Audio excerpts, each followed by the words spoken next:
যাচ্ছিস বল? তোর ভাই তোর সাথে আছে। আরে তুই কি পরবি তোর ইচ্ছা, লাগলে তুই স্যান্ডো গেঞ্জি লুঙ্গি পরবি সেটাই ভালো। আরে এই গরমের মধ্যে যে খেলতে গিয়েছিস এটাই তো বড় কথা। এই গরমের তীব্র ডট এই সাংবাদিকেরা কিভাবে বুঝবে? এই নিষ্ঠুর পাষাণ সাংবাদিকেরা, এই নিষ্ঠুর পাষাণ দর্শকেরা, তোদের থেকে আমার সুমের হৃদয় অনেক বড় ছিল।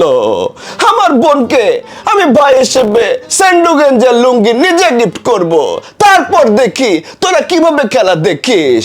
যা জায়েদ ভাই আপনিই বলেন, মেয়েটার পক্ষ নিয়ে সানি ভাই যে একচেটিয়া শুধু সাংবাদিক উকিলদের দোষ দিয়ে এটাকে আপনি ঠিক দেখো, সানি ভাই একটু এক্সাইটেড হয়ে কথা বলেছে, আমি পয়েন্টের কথা বলি। Zayed Khan is always women centre, okay?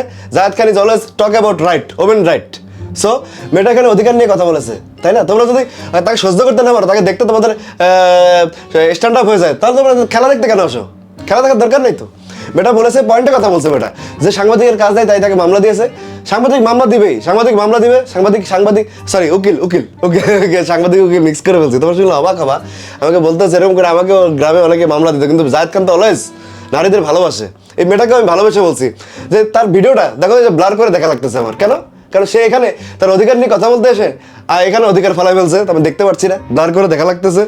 Blur করে দেখতে হবে, তাদেরকে দেখতে হবে, তোমাদের সাংবাদিকদের উকিলদের সবাইকে ব্লার করে দেখতে হবে। তারা তাদের অধিকার নিয়ে থাকুক, তোমরা কেন তাদেরকে নিয়ে মাথা ঘামাও?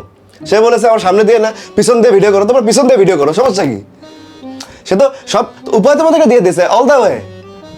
জায়েদ খান এর জন্য সবসময় পয়েন্টে কথা বলে, সোজা সাপটা কথা বলে, এই কারণে আমি সবসময় খারাপ হই, তাই না? তোমরা শুনলে অবাক হবা, আমাকে বলতে হচ্ছে যে এই নারীটা যদি তোমার সামনে আসে, তুমি সানগ্লাস পরো, আমার মতো সানগ্লাস পরো, সমস্যা নাই তো।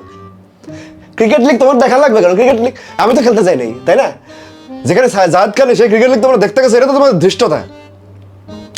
তাদেরকে তাদের অধিকার নিয়ে থাকতে দাও, তারা বল নিয়ে খেলুক, যেই বল ইচ্ছা সেই বল নিয়ে খেলুক, সেটা তোমাদের দেখার বিষয় না। এখানে মামলা দেওয়ার কিছু নাই। এই উকিল সাহেব মামলা দিয়েছে, মেয়েটাও মামলা দিবে, মামলা টুসটুস হবে, কিন্তু শেষ পর্যন্ত কিছু হবে না। জায়েদ খান যদি ক্রিকেট লিগে না আসে, সত্যি কথা গেলে এটা বলি, তোমরা শুনলে অবাক হবা, আমাকে বলতে হচ্ছে যে ক্রিকেট লিগে জায়েদ খান না থাকলে ক্রিকেট লিগ কোনো ক্রিকেট লিগ, এটা সেরার লিগ। Thank you. কিসের বুঝি নাই কোনটা নিয়ে কথা বলে, যেটা নিয়ে কথা বলা দরকার ওটা নিয়ে কথা বলে। ক্যামেরা বন্ধ করো।